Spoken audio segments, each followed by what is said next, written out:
everybody. So today we are going to talk about making a trifold brochure. And so I'm going to walk you through how to make something like this, and then I'm going to send you on your way and you're going to make something on your own. What I'd like us to do is something like animal related or zoo related. It could be about a specific animal, it could be about a specific habitat, it could be about anything that the zoo is up to. So that could be like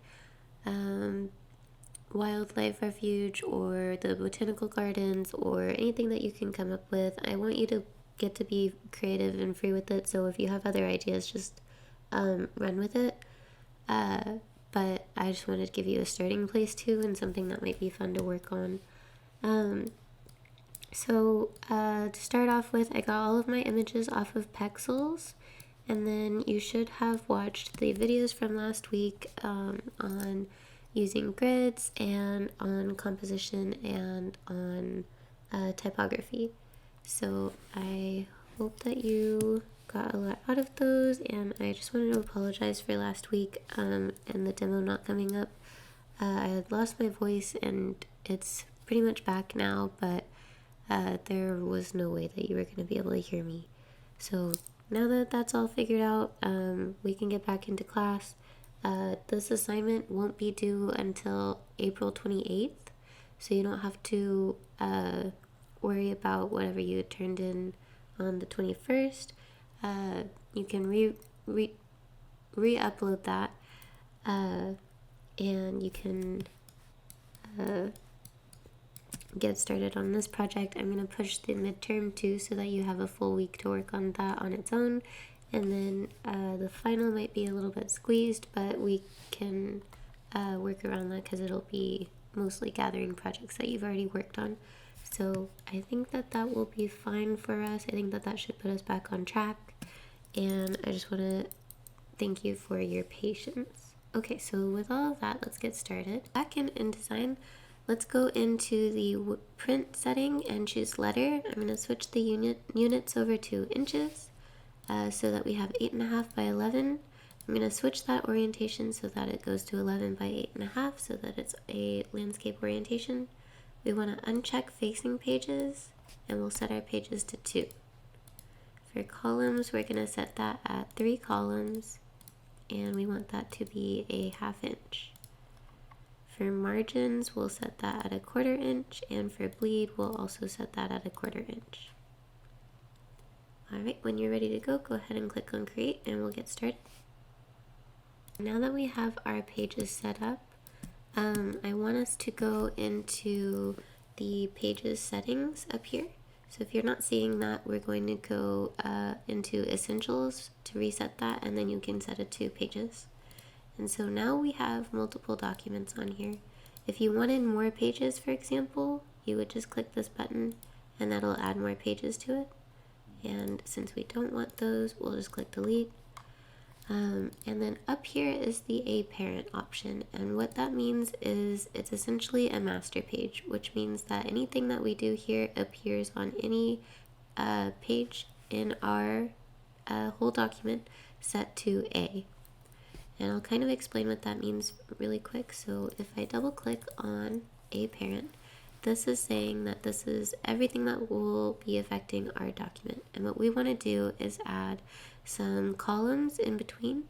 So right now we have these 1/2 inch columns that we set up, and we want to divide that by a 1/4.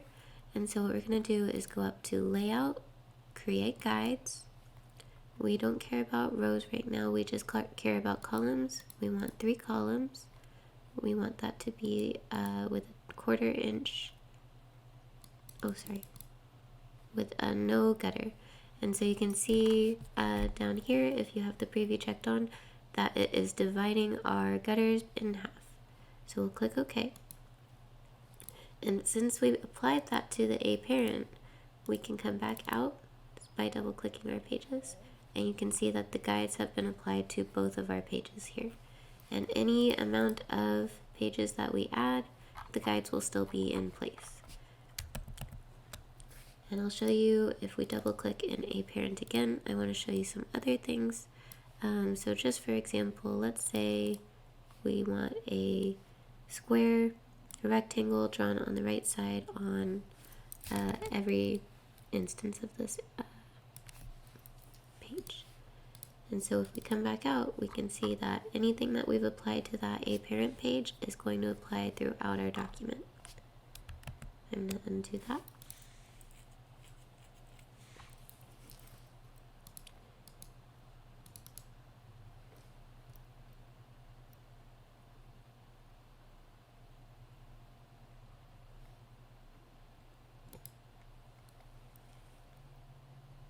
So let's say we wanted to have different settings for different pages. Maybe we have a title page in our document and then we want a body copy of our pages or anything like that. So what we might do is add a B parent. So we'll right click up here in our pages settings and we'll say new parent. And that's going to pop up this dialog box, and since we want it to all just stay in the same document settings, we want it to all be the same layout and design, we just want to change what the page contents are. We're just going to click OK. So now up here on the right, you might have to drag this down, you have a B parent option.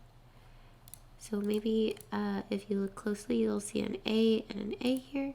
On this bottom one, we could set that to B by saying apply parent to pages and assigning B parent instead. So we'll say OK. And now we have an A and a B. So anything that we were to do would do to A will only apply to A documents. On B, it won't. So what you can see here, if we click out, is since we did not add our grids to the B spread, it won't apply. And even if I were to add more pages, oops, down here, the B is not going to have any grids. But if we were to switch one of them to an A, then you can see that this one does now have our grids applied. And that's true for anything that we were to add. So let's go back to B and we'll just add in a box across the page. You can see that it instantly applied that box to each of my B spreads. Another thing that I want to show you guys is that with our pages laid out like this, we are able to move them around as well. So if we just click and drag them up and down, you can see that there's a little white line that appears on the side of our documents, and that's just where we're dragging things to. So if we were to restack them, they'll reorder themselves that way. So I want to delete everything now that has B in it. So I'm just going to hold Control and click on each of these pages and click delete. So now I should just have the A pages left, just 2 A pages. And then on the parents, I also want to get rid of B parents, so I'll just click delete on that. And so now if I double click into my page, I should have 2 A pages with the guide down the middle. Okay, so now I want to lay out how everything is arranged. So what you should end up with is an A, B, and C, D, E, and F, if we're looking at it. What's going to be on your C page is your true cover, and so what that is if it was all folded up, you would only be seeing C on the front. On the back is going to be B, so if it's all folded up, A is going to be folded in, that's this side, so that you only are seeing page B and page C. On the other side, the inside, you'll have it laid out almost exactly as you're expecting it to. So D is inside left, E is inside center, and F is inside right. And so it's going to be laid out exactly as you're expecting, left, center, right. On the opposite side of F is going to be A, on the opposite side of D is going to be C, and on the other side of E is going to be B. So if you're looking at it with one side folded in, if D, E, and F are open and you fold F in, you're seeing A on this side and it's covering up E. If you fold C in, you're seeing C on the inside covering up E and F at the same time. And then back here, these would just be folding inwards. Alrighty, so now that we have our layout figured out, I'm just going to hide that layer and create a new layer so that I can start working on my design. And let's take a look at this design that I had prepared for you guys already really quick. So some things that I want to point out just so that you can get started right away is I'm using only 2 types of font, just my header text. It's on my header for my cover, it's on all of my headers throughout, and just my body text. And so they're not the same typeface. And sometimes my font sizes are changing, but I'm very consistent throughout the whole thing, and it gives it some uniformity. The other thing that I'm being very consistent with is these kind of pill tabs. And so you can see throughout my document I have these shapes that are repeating. They're repetitive because that also gives it that uniformity and that sense of unity. And what I have here is just a rectangle shape pulled out. I'll show you one here. I have a rectangle shape that I pulled out. And then if you zoom in and click this yellow button right here, that's going to give you these corners. And if I were to move them without holding any buttons, they're going to turn into a pill shape. If I hold shift while I drag them, they're going to move independently. So that could make some interesting shapes on their own. Or you can make tabs like how I had. So that's just something that I wanted to show you guys really quick. And just to repeat that, I clicked on that yellow button and I'm holding shift to move these independently. Okay. So let's take a look at some other things throughout here. Another thing that I'm doing is I'm using repetitive colors as well. So I have this orange text that I pulled from a color from this guy's fur, and I'm using this red background whenever I have a background, which is a color that I pulled from this guy's fur, just to keep that kind of unity, that sense that they all come from the same elements, that they are part of the same natural state. And something that I could have also done instead was pull from some greens, because you can see those repeating a lot throughout here, and I could have pulled some of this darker brownish black, or maybe the whitish beige from his ears. Those could have looked really nice. I felt like there was enough contrast in just this, and so I went with the yellowish orange and the red, that kind of rust background. But that's kind of personal taste, and I know that it's that you guys are going to come up with a lot of really cool things all on your own, and so I'm not saying that you just have to pull from your images, I'm just saying that that's an option. Okay, so now that we have gone over all of that, let's go ahead and get started on our recreation. Okay, so we went over using those consistent styles. Now let's go ahead and get started on building that again for ourselves. So first thing I'm going to do is drop a rectangle in for the background. I'm going to fill that with that reddish color that I had earlier. And since that's my background, I'm just going to lock that layer. So I'm going to select it and press Ctrl L. Another option is to click this lock button right here. And if you're on a Mac, it's Command L. And so what that means is now I can't grab that background and move it around on accident. It's locked in place. So now let's go ahead and drag in some photos. So I know on the left and the right that I have some large images. So what I can do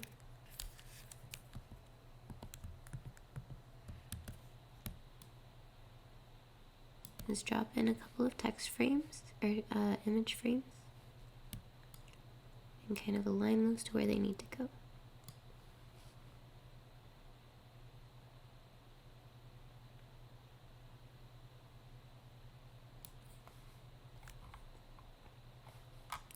And let's just start with the front for now.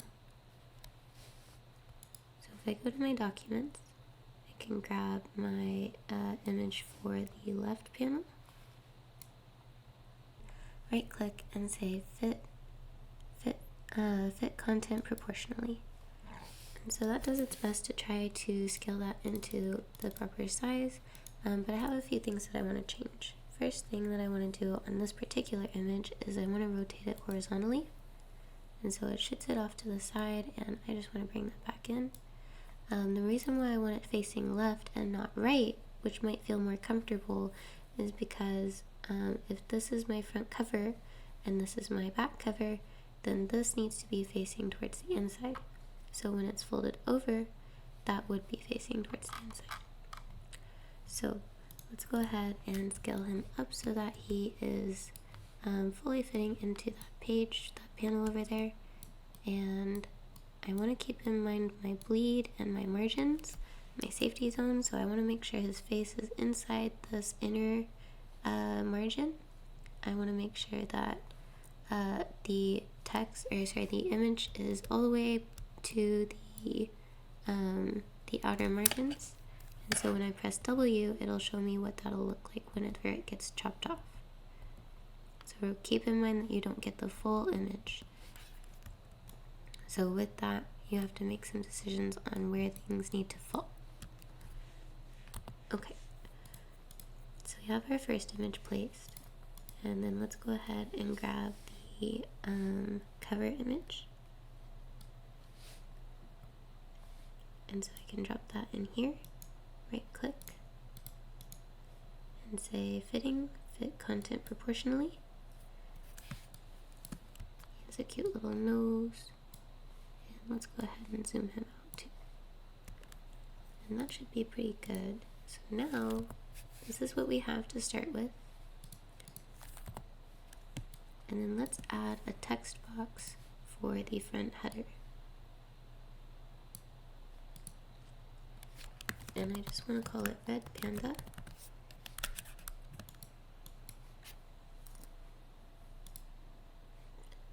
And I've been using this Azo Sans Uber, but you use whatever you want to use.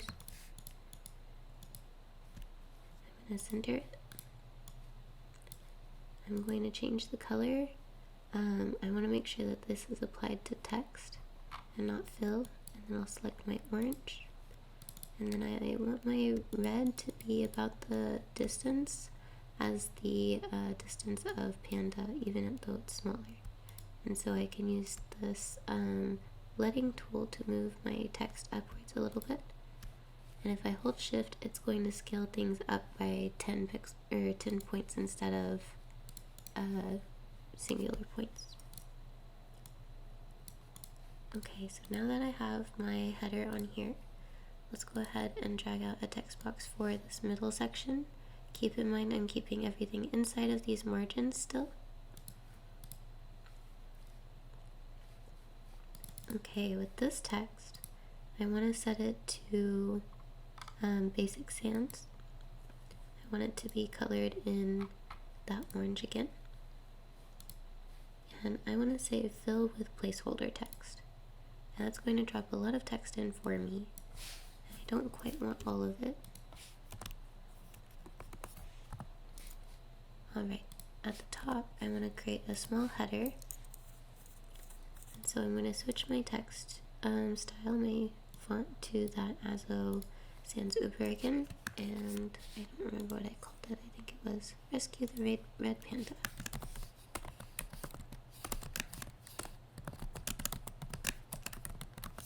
Alright. So Rescue is going to be on its own line. And the Red Panda I want to be a little bit larger, but not too much larger.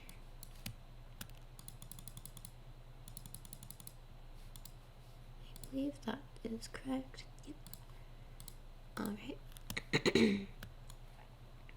I'm going to delete a little bit more of this, and on this top line here, I want it to give a little bit more leading, just to give it some good separation. And I could probably go up to there. And I'll just type in endangered. I'll give it that same font size and font style. I'll set it to 20 points. And then below that, I'm just going to copy, well, actually, let's just do fill with placeholder text. Oh, so we need to make sure that when we do fill up that section with placeholder text, that we have everything set to the sizes that we need it to be. So let's go ahead and put that back. And now we should fill it in. I don't need that last little sentence there, and I do want to go in with this top line again and just give it a little space. Okay, so something that we talked about in the videos that you watched is aligning things to grids and making sure that things are aligned generally. So something here that you can see is, since I use the same text box, it's all aligning to the left here. But something else I can do is make sure that things are aligning across here. If I need some tools to make sure that I can do that, I can drag from my ruler across or down. And that's going to give me some guides just to be able to align things to. So what I want is the bottom of rescue to line up with the bottom of red. And I can drag those up to get them off, drag them to the left to get that off, and press W and I can see my lineup so far.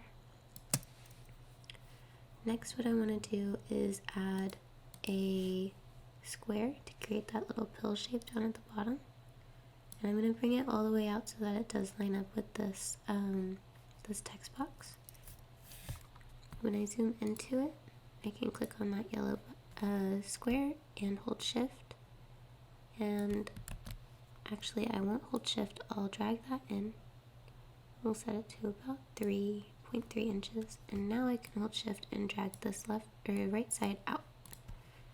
So that's what I end up with. I think I might drag this even further so that it has that full arc. And then I can drag this just a little bit to the right. And I can change the arrangement by sending it to the back or sending it backwards. The other thing that I can do is press Control and the bracket keys, or Command if you're on a Mac. Just so that it can be behind this picture right here. So that's what I'm going to do. Okay, now let's go ahead and find one of my images to drop in there.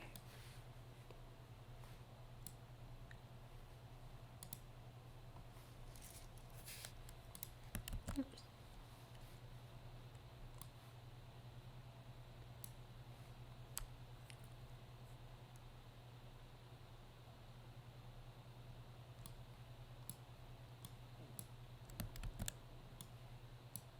Oh, I see.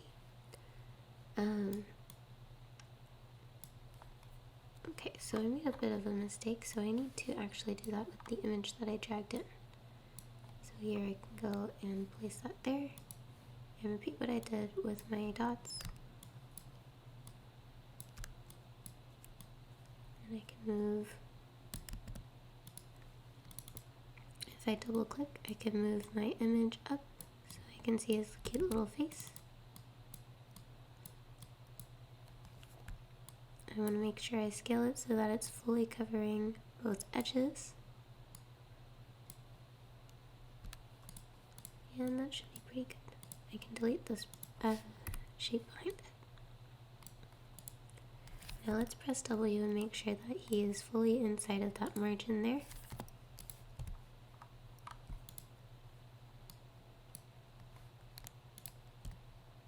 And I'm pretty happy with that. So the next thing that I want to do is add an effect to it. So what I had on the other tab was a drop shadow. And so when I click on the drop shadow, it pulls up this dialog box for me, and you can see that it's previewing that drop shadow for me right now. What I want to do is set this opacity a lot lower, probably around 30. And I can change this distance a little too so that it's not so far from the from the picture. And I think I want to move it to the right so that that light is being cast from the right to the left. And I think that looks okay to me, so I'll click OK. Let me change that a little bit. Maybe set it to 90 so it's straight up.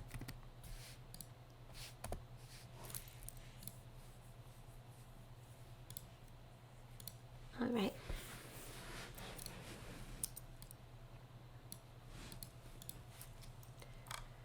So we have our front cover, we have some alignment, we have some pictures that we added in, and we could do our back cover now. And it looks like my guides did not carry through, so let me go ahead and add those back in.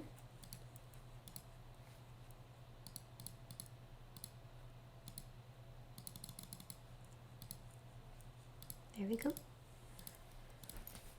Alright, on the other side of my brochure, what I ended up doing was something similar that we did last week, where I added in an image and text wrapped it.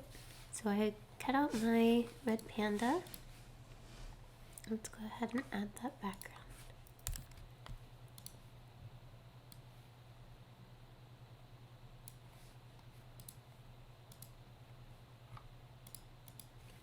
Alright, and I'll lock it.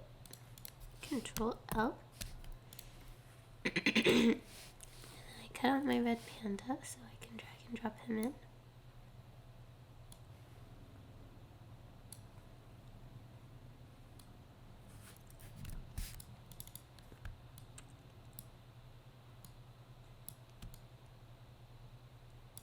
And what I want for my panda is I want to make sure that he is touching that bottom bleed line, and I want his face to be centered in this middle panel.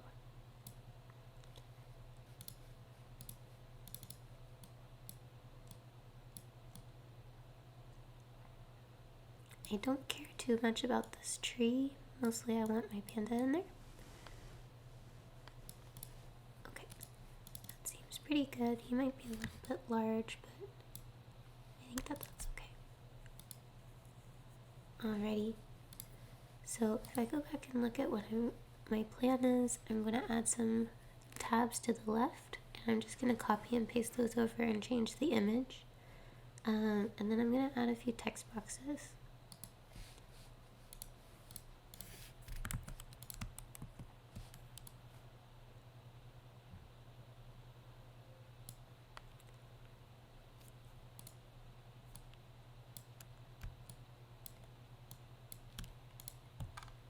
Alright, there's my first one. I'm going to hold Alt and drag that down. If you're on a Mac, that's Option. And that's going to duplicate these. Now if you look, while I was dragging these out, these little green arrows showing that distance are popping up to the right for me. That's just telling me that I have that distance replicated between them. Let's say I didn't and I dragged that down here. If I selected all three by holding Shift and clicking each of them, I could distribute my spacing over here and say distribute vertical centers, and that's going to space these out for me based on how far these outer ones are.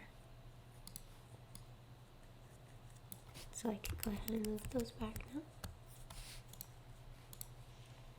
And I want these to stair step to the left.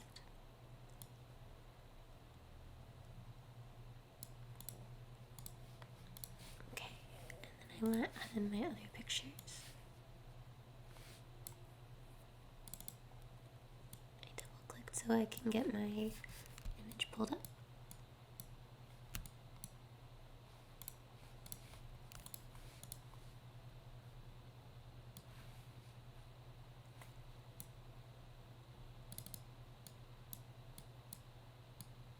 So cute.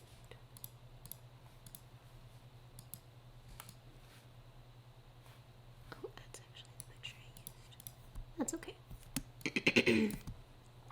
For the demonstration, it doesn't matter too much. But you can see that because I copied and pasted that, I have my shadow replicated on each of these. That was from here before. And now I'm starting to get some of that replication of that motif. So let's go ahead and add a text box.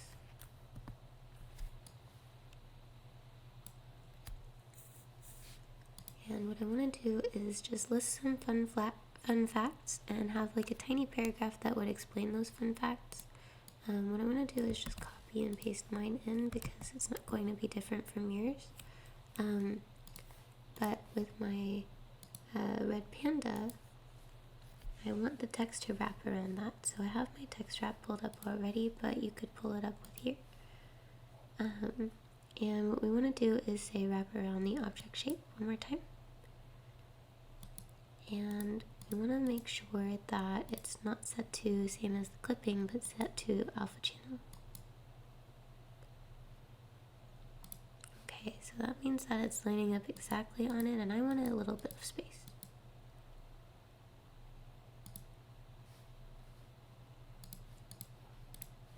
Alright, and so I might have a little bit of differences in how I had things lined up on my original trifold. It looks like my red panda was a little bit smaller, and maybe I gave myself a little bit more room on the top, but no problem. I'm just going to come in and take out a little bit more of this filler text, and I can extend this just a bit, and that should be fine.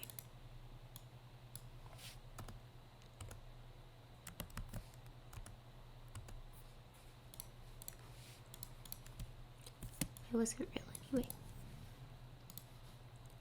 So let's go ahead and add a couple more text boxes.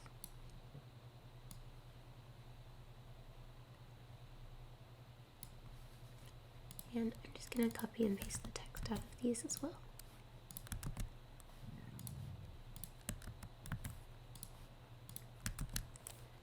Okay, some things that I'm keeping in mind.